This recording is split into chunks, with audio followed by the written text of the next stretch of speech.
A veces quisiéramos que saber de historia fuera tan puntual como las respuestas de quién quiere ser millonario. ¿Cuándo fue la independencia de Colombia? A. 1823, B. 1810, C. 1819.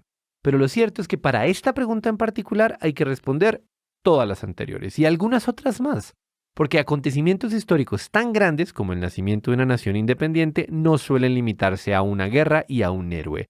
La independencia de Colombia fue un proceso. Tomó por lo menos 13 años y no fue cosa solo de colombianos contra españoles. Una mala caricatura es creer que en 1810 todos los colombianos gritamos ¡No más España! Y que en 1819, en la batalla de Boyacá, por fin logramos la victoria nacional. Falso y falso.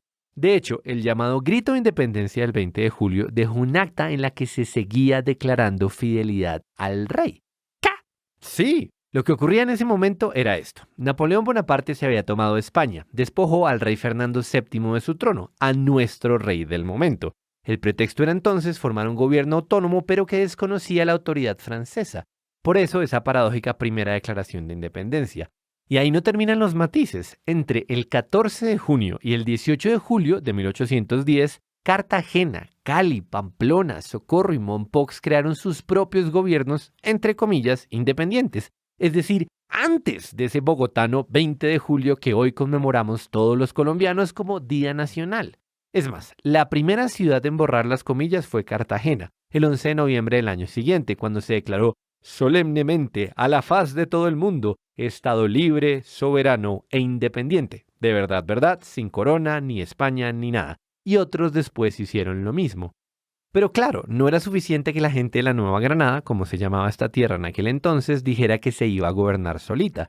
Después de que España pudo quitarse a los franceses de encima, mandó en 1815 a Pablo Morillo, con todo un ejército, a recuperar lo que creía suyo. Y hubo muchas guerras y fusilamientos.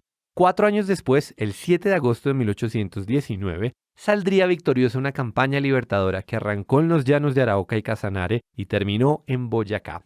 Esta fue la verdadera independencia, pero del centro del país. Otras regiones y ciudades importantes como Pasto, Popayán, Santa Marta, Cartagena y Riohacha o seguían fieles al rey o estaban dando la pelea, y finalmente se liberarían cada una en su momento en guerras que llegaron al menos hasta 1823, cuando el triunfo del almirante Padilla en la batalla naval del lago de Maracaibo puso fin a la amenaza española en el Caribe y selló la independencia de Venezuela. Entonces, así vemos que las fechas no fueron solo dos, sino que hubo un proceso de varias guerras y en distintas regiones. Sin embargo, la historia todavía es más compleja, pues parece que en todo caso estuviéramos hablando de colombianos contra españoles, pero sería más preciso hablar de patriotas contra realistas, es decir, los que querían una patria independiente contra los que se mantenían fieles al rey. Y ese es un cuento muy distinto, porque realistas no eran solo los españoles, entre ellos también había criollos, indígenas y esclavos, porque encontraban mejores condiciones para ellos bajo el mando del rey.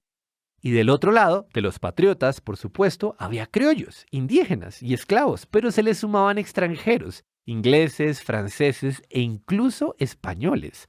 Y apenas hasta ahora empezamos a reconocer también el papel de las mujeres que fueron al campo de batalla disfrazadas de hombres, o como voluntarias que seguían a los ejércitos como espías, de costureras, enfermeras o cocineras.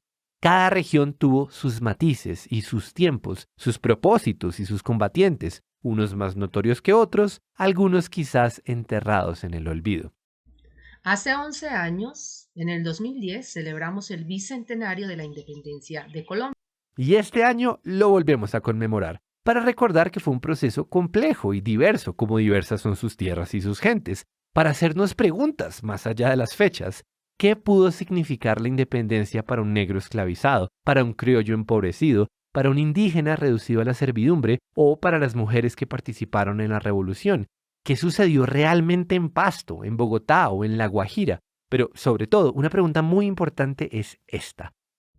¿Qué significa la independencia hoy para la inmensa diversidad de colombianos?